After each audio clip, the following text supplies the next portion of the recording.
everyone and welcome back to the Great Book of Grudges. My name is Nathan and something very weird happened. You see, Creative Assembly have just released a campaign video on Total War Pharaoh, something which is very out of the blue considering that usually how Creative Assembly work with these promotions is it starts off with battle, then it goes into a period of just like promo videos, then back to a battle footage, and then campaign. Many of us have been following Total War for a while, yet this is full campaign. Obviously, Creative Assembly have sent this over to me early, so thanks for that if any of you from CA are listening to this video or watching this video. But what we're going to do is the usual thing. We're going to watch it, we're going to stop at anything of interest, and we're going to discuss as I've been kind of curious on how they're going to do Pharaoh. Full disclaimer, I have not watched this yet, so as I stop into different locations, you're getting my first reaction on this. So let's hope it's good, and without further ado, let's begin.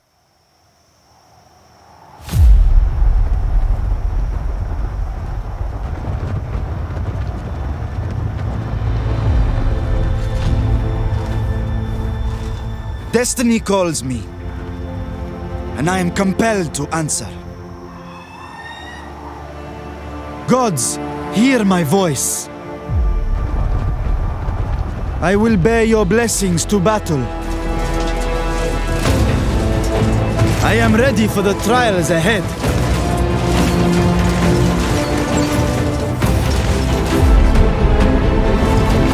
I am the rising dawn.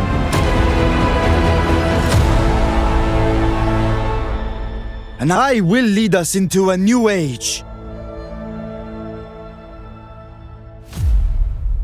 Oh, poor Falcon. To be absolutely clear, it will be avenged. Ra demands it. Before we begin, I should say we're showcasing an alpha version of the game, so plenty of things are still being fine-tuned. We were just too excited to show it off. Alright, so first up, it's an alpha build, it's not even a beta build, so yeah, there's going to be some stuff that's going to be subject to change. For example, if you actually scroll back to the end of that intro cinematic, you might notice that Ramsey's cape actually stutters. I'm kind of curious to know when this was recorded, however, considering that there's only 4 months away till the actual release of the game. Well, 4 months and a half. But Alpha seems a bit weird. You'd think that this would be on a beta build as it stands, right? Anyway, our hero, Ramesses, begins his journey to greatness in North Sinai, near the settlement of Nekel. As a trusted and ambitious general to Pharaoh Meneptah, tasked at keeping the troublesome Canaanites at bay, Ramesses' dreams of a revitalized Egypt lie well beyond his station. Well, the campaign visuals look very good, actually, and the map, when you scroll out to as far as you can go, well, I'm assuming this is as far as you can go, it's quite nice. Loads of colors on the map to differentiate all the factions. You can already see a few ones that are repeated, though, which, yeah, Total War always had an issue with colors, but it looks very vibrant, which is actually a good thing so far, liking the visuals. Same thing as the little bit of the campaign map that they actually showed, too, but yeah, this is looking promising. But who doesn't love an underdog? And underdog describes us well. Our stores are looking serviceable, but ideally we'd be self-sufficient.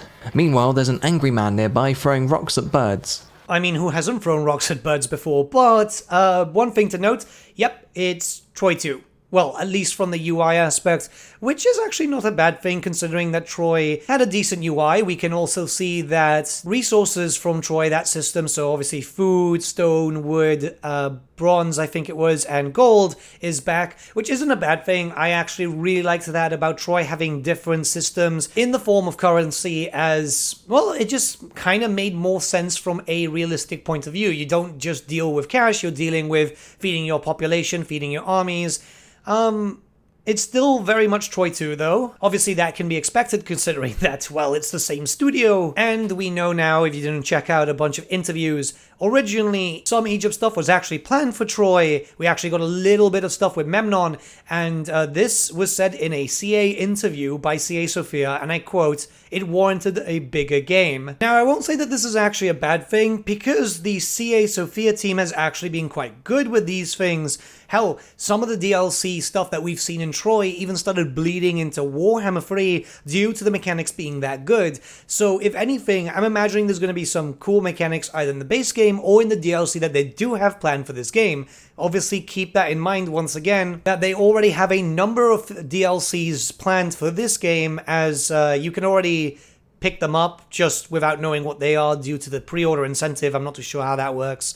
But yeah, let's move on. One thing though, do not pre-order until you find out what the last build is. I cannot stress that enough. I know a lot of people are putting links going, oh yeah, pre-order now and help the channel. I don't do that, mostly because we've been burned in the past, and you know, you guys are important to me, so I want to keep this as transparent as possible. Do not pre-order until A, you actually want this game, or B, you've seen enough of it to be able to make an informed decision.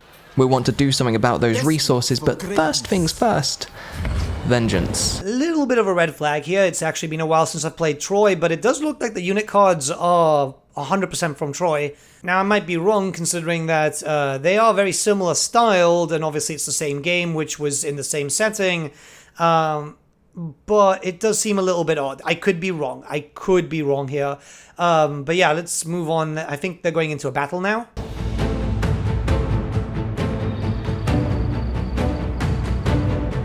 Sorry, I know stopping every now and then can be annoying, but these maps are new to me because obviously we were only given 3 different battle maps when it came to the battle preview or announced preview. It's not too bad actually, it looks quite nice. Looks very even in terms of one ridge on one side, one ridge on the other, but still stylized to the point that it's not a perfect mirror. I like this. I know symmetry is cool, especially for multiplayer battles, but this is so much better because it looks more natural. Hopefully we get a bunch of different looking maps in this style, but obviously, you know, different terrain and so on. Mostly because when I asked about maps in my interview, I was met with a non-answer, so yeah. Raz blessed us with a natural ridge, so we're going to use it to funnel our attackers into a kill box.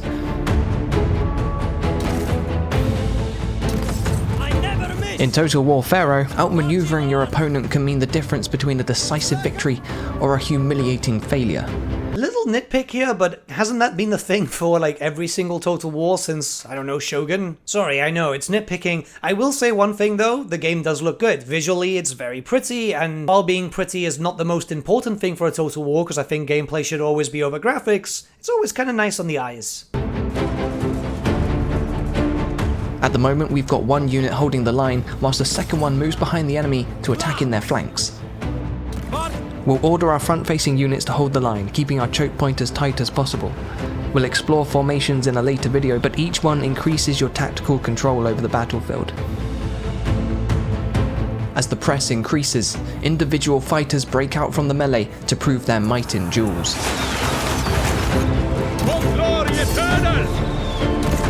Again, Troy UI for battles, which isn't too bad. Obviously, you can tell which one's the character because of the face and so on, but I will say one thing that I absolutely hated in Troy is the unit icons. But yeah, you've got like an archer for javelins, you've got archers for sword units, club units, all that type of stuff, but it doesn't really tell you what exactly it is. I believe that every unit should really have their own icon, or at least something to distinguish it, or else from a bird's eye view like most Total War battles are actually fought, it all kind of looks the same. It's very easy to get lost visually as you're trying to look around. It's something that I complained about in the battle build, and I will continue to complain about it because, yeah, it's just ease of access. You know, it makes it easier for people to have a better grasp of what's actually going on. Without hesitation. The ridge has given us the extra advantage we needed, and Zakot breaks under a rain of arrows. Arrows away!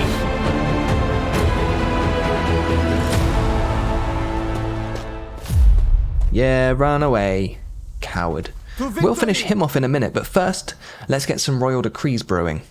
Okay, what have we got here then? Unit experience, always nice to have, but a happy population is worth its weight in gold. Longer festivals will make the people happy and lead to trading outposts, which our fragile economy could sorely use. We'll also want to pick up increased food production and affinity with the forest. We can't really go wrong by prioritizing these 4 to begin with, so we'll explore the food route for now and scoop up the others as we go. Okay, so the tech tree follows the kind of similar format of Troy. It looks fairly decently large, actually. There are ways that you can actually scroll through it left and right. Yeah, I mean, it's not a bad system. The Troy one wasn't too bad either. There's some buildings which apparently can only be unlocked to be able to be constructed if you get it from here. Not too sure if I like that or not. I'm keeping an open mind until I can see the whole technology tree, or sorry, royal decrees. I imagine that they won't show the full thing until it's closer to release, mostly because, again, alpha build, so a lot of stuff could be subject to change. We've started our sure-to-be-legendary voyage into the Field of Reeds with 2 out of 4 of the settlements found in North Sinai. We only need Azuti and Sukkot to complete the set, but before we do, let's explore a traditional Egyptian pastime: building impressive things. Looks like our workforce is idling away in the blistering sun. Sorry friends, time to get to work. In the lands of Egypt and beyond, the workforce is a currency to always keep in mind. We'll need labourers to build our settlements, same as any other resource. For now, we'll construct a winery for the boons to happiness, resource production and workforce growth. We'll also build a water well, again mostly for the workforce growth. Alright, so every building is going to require work growth now. This is actually kind of interesting. I wasn't expecting this. I'm not sure if that was a thing in Troy, but it hasn't been a thing in Warhammer for a while, where growth normally focuses on your population capital and so on. Again, no point looking at stats because things could change. I don't know how this is going to affect the game. Is it going to make it run a little bit slower and so on? Because obviously we do have a proper timeline in this game. It actually progresses through an actual calendar year. I guess we're going to have to wait and see. It does look like there's a decent amount of buildings, so yeah, it's not too bad. It's around 1200 BCE, and at this point in history, trade up and down the Mediterranean coast was bustling, if not mysteriously slowing down. Dreams of a trade empire are nice to have, but let's start small. Again, so it's the Troy version of diplomacy. I guess that's not really a bad thing. Troy diplomacy is actually fairly decent when it comes to diplomacy as a whole. I'm still one of those people that I'm hoping we'll see a Total War game with the Three Kingdoms diplomacy system, because it was absolutely phenomenal. This isn't too bad though. I will say the Troy system again is decent. But I'm still holding out hope. Our immediate neighbours are willing to part with their hard-earned goods, and like any true would-be pharaoh, I'm only too eager to oblige them. Ramesses quite likes us, so we'll get some trade going with them shortly. Elsewhere, Seti would also be a worthwhile ally to pursue. It's not much, but we can spare to part with some wood in exchange for stone to get the heavy ball of diplomacy rolling. He's more than happy with 55, so let's be cheeky and see what we can squeeze him for. 68? Nope, bridge too far. 66? 65? Ah, there we go, nice. Minor trades, all well and good, but if we want to expand, we'll need to become self-sufficient.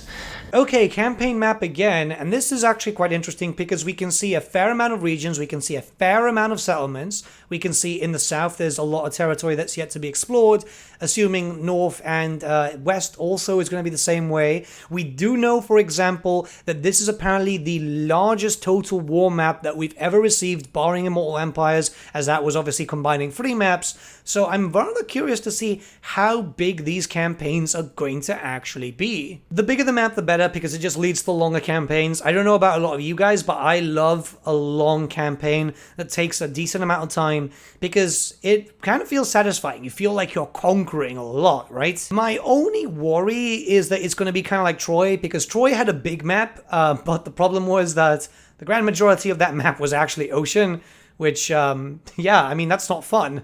Who's hoarding the goods? Timna has bronze, but I don't want to open us up to a war on 2 fronts so quickly. We'll do away with Sukkot first, then look at expanding west. Always ready. For glory! Take them down! Alright, so we get to see a minor settlement here, or at least I think that's a minor settlement. Unfortunately, we're not really getting too much information. There does seem to be a few capture points, 4 in fact, but 2 of them kind of look like farms, I guess. There's the whole hoe and sickle thing. I mean, we can see the layout of the map on the, you know, the mini-map section.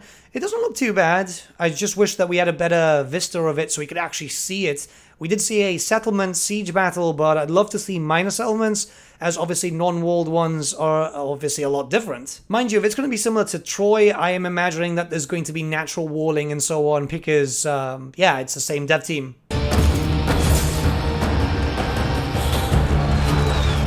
I have earned this city.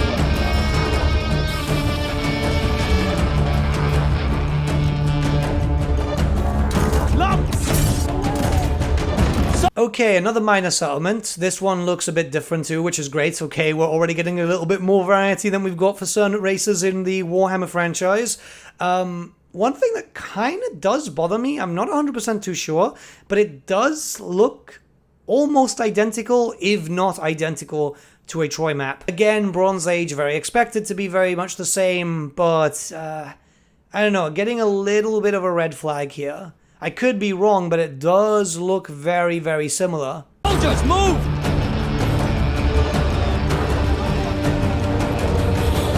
This is part of a new empire. There we go, North Sinai liberated and our little feathery friend well and truly avenged. With Zakot and Azeti under our very caring thumbs, we've acquired a new building, fishing grounds. We've got 2, which translates to a very nice influx of food, and food is something we'll want to be wary of. As we build our legacy, we'll want to take note of the passing seasons. Aket, the flood season, sees great yield in our fisheries and further movement at sea. Peret, the growth season, is the ideal time to bolster our forces. Shemu, the harvest season, is when we see bountiful yields for our farms and increased replenishment for our armies. Shemsu-Hor is the end of the year and comes with boons that we'll want to take advantage of further down the road. Alright, so different seasons will provide different bonuses. That's great. I believe this is something that we had in all the Total War titles, but it's great to see this returning, as obviously that was one of those things that you could see in a historical game. So yeah, I'm quite excited about that, and I'm imagining that you power players over there who know how to maximize your efficiency for all your factions will know how to plan ahead and build certain buildings or units during certain times to make it cheaper for you. The ebb and flow of nature can decide the fate of Egypt as potently as any man, and should always be respected. Apart from the ocean, Sukot's borders are fairly safe, and I mean, who's going to attack us from the sea? No, Azati's neighbours are of the rougher persuasion, so we'll look at building our fences just a little bit higher and install a nifty keep out sign. That should do the trick. Neither Ashkelon nor Bathsheba are particularly fond of Ramesses' expansive efforts, so I'm tempted to rush our upgrade along just in case.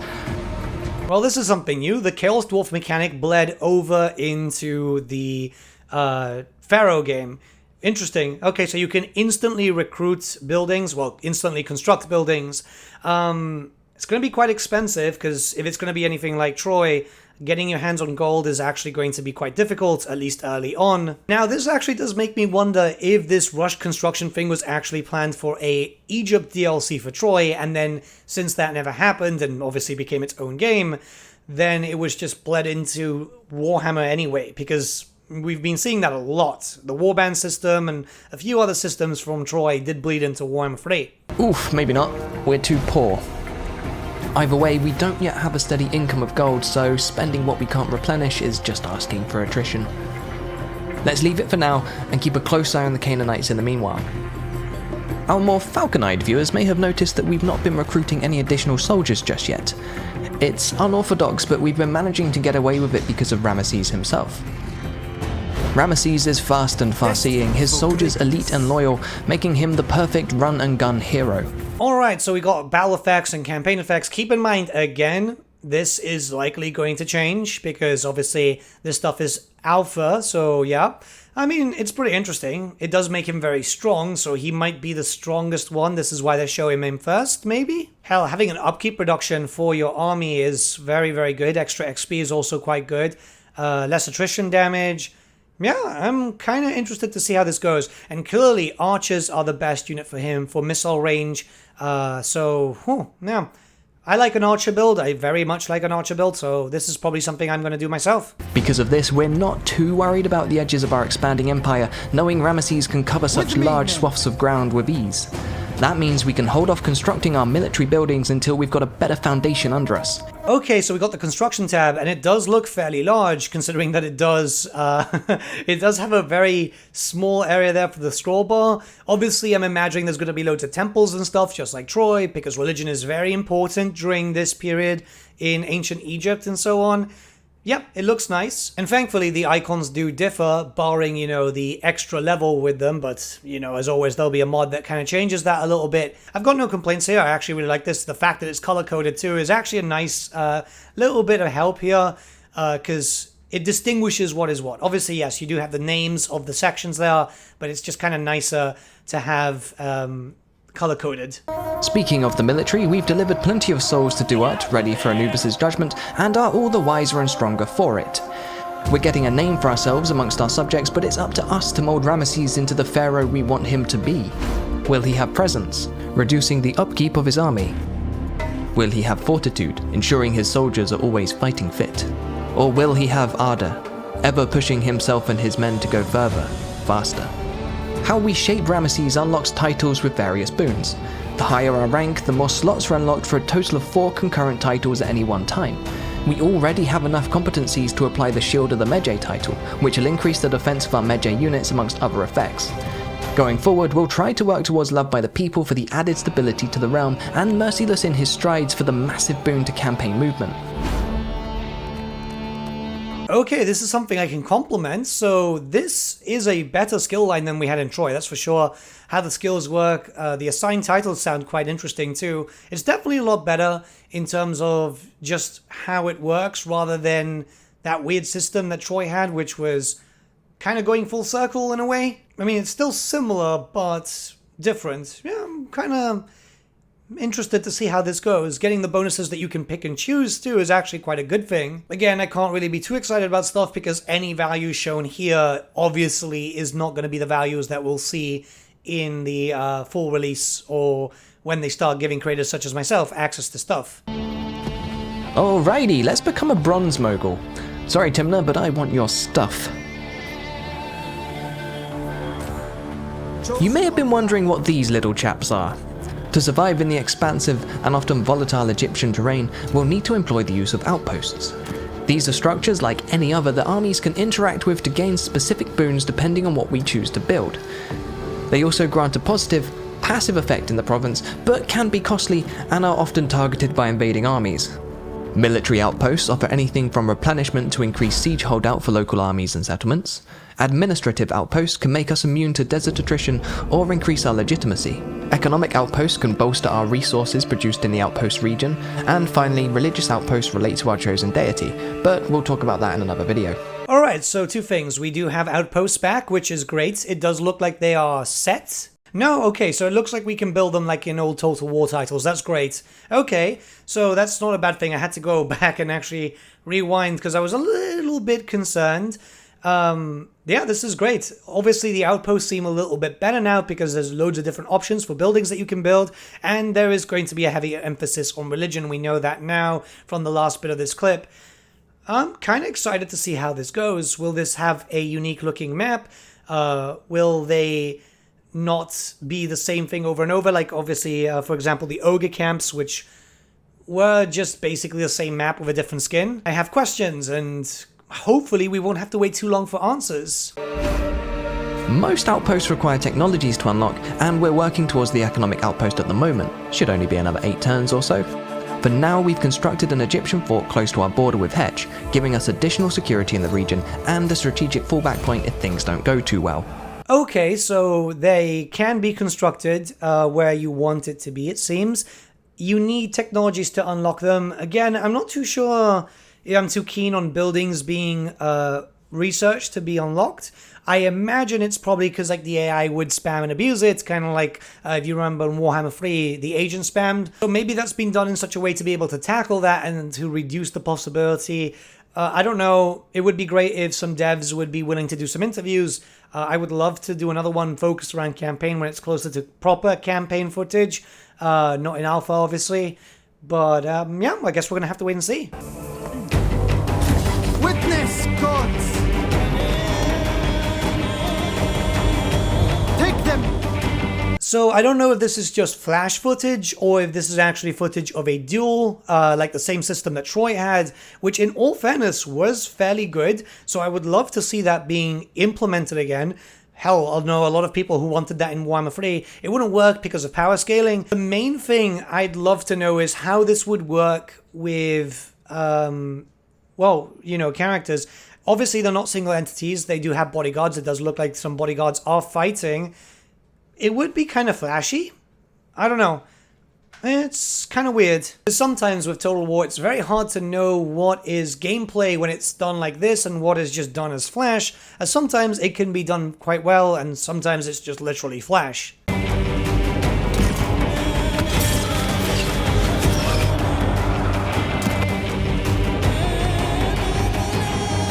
This is part of a new empire.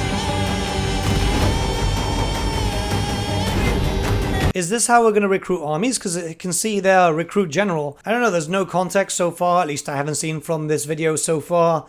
It just kind of strange, right? I love the montages, but sometimes the montages show something which really should have some sort of context. It would be great to see what this is. Will generals have a special trait which will give them certain abilities? Well, not abilities, but bonuses. You know, the usual stuff.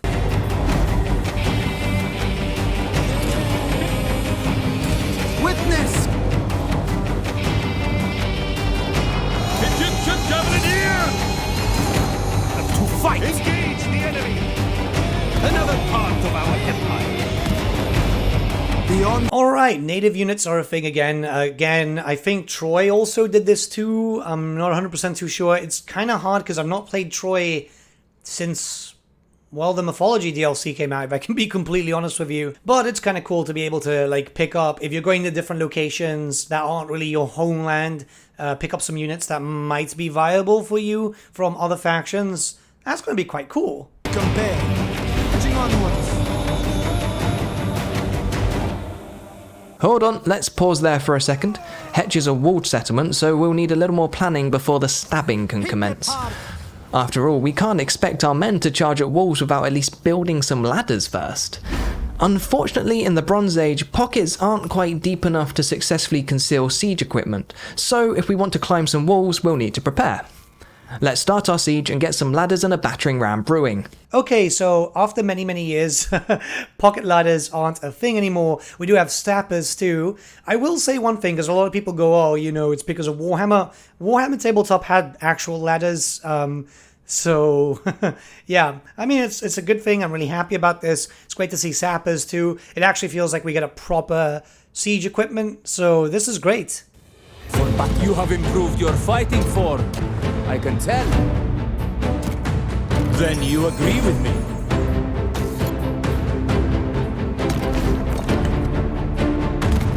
Witness, gods!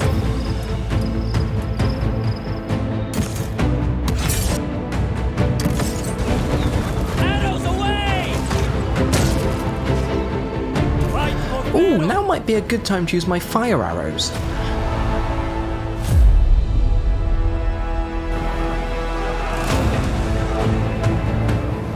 I don't really want to have to rebuild the city.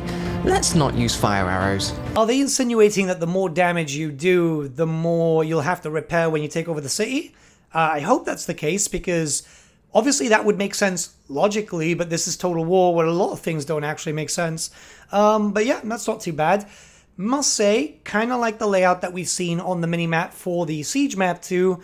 At least it's almost a 360. I like being able to attack from multiple locations. Hopefully too we'll have some big fortifications, because this does look relatively small, but it's still nice. Like what we've seen visually, it looks beautiful, and I know that's not the most important thing for you guys, but we're already seeing different types of siege maps, and that's important, mostly because, again, if you go to Warhammer 3, there's certain races and factions that might only have one city in terms of a unique map style, so I'm happy about this.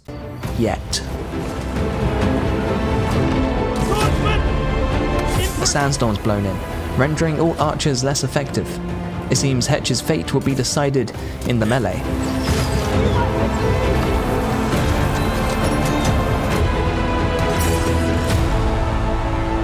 Sinai is ours.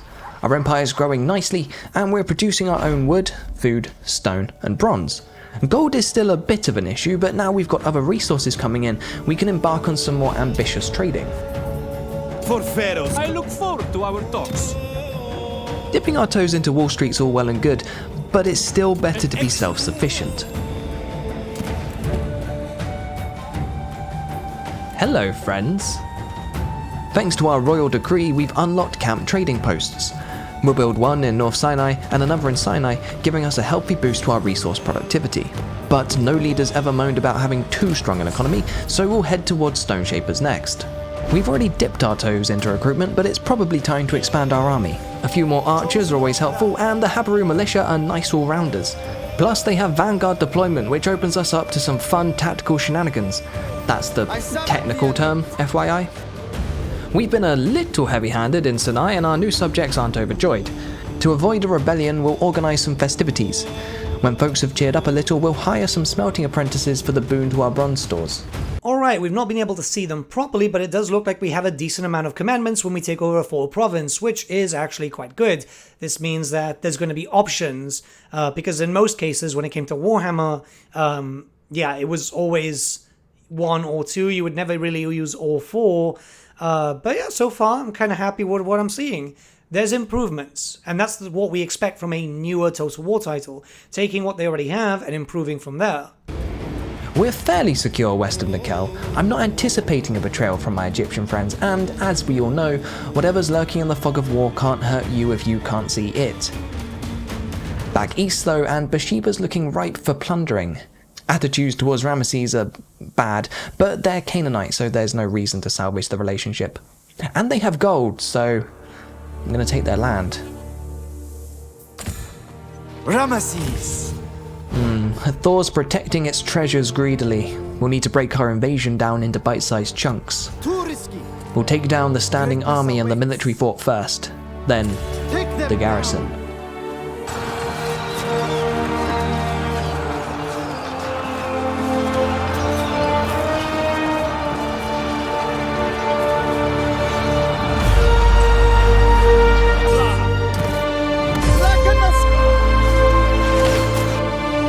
Outflanked and outgunned, our first victories come easy. With only Hathor's garrison to contend with, we'll begin building our siege engines. Okay. They'd rather face us in the field. Fine, let's do it. We're evenly matched, but I've hidden my Habaru units around their flanks.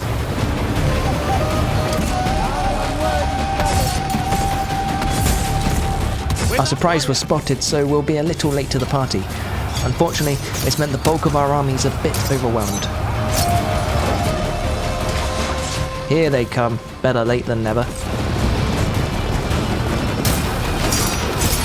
Oh, whoops, our line discipline hasn't been quite up to scratch, and Ramesses is staring down some axemen.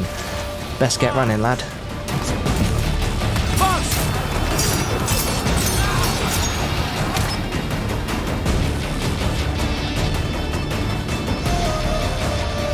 The night was hard, but dawn brings victory, and Hathor's defenders retreat behind their walls, foolishly thinking themselves safe.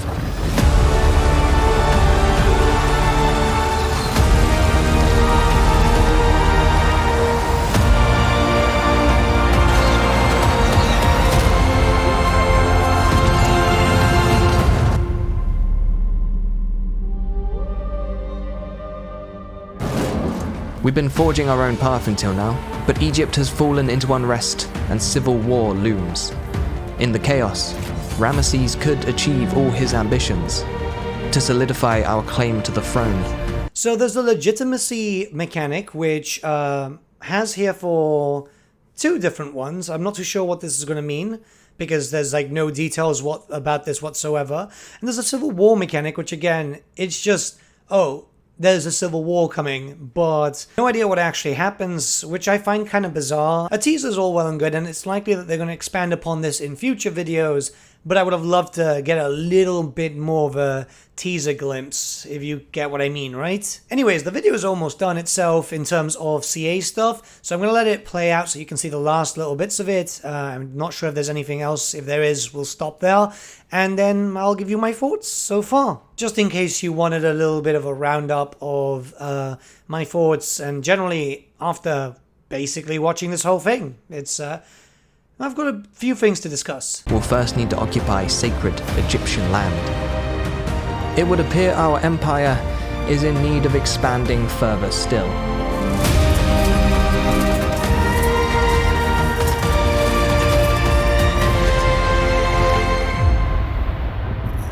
This war is part of my legend. Victory is my destiny. Egypt deserves a new dynasty.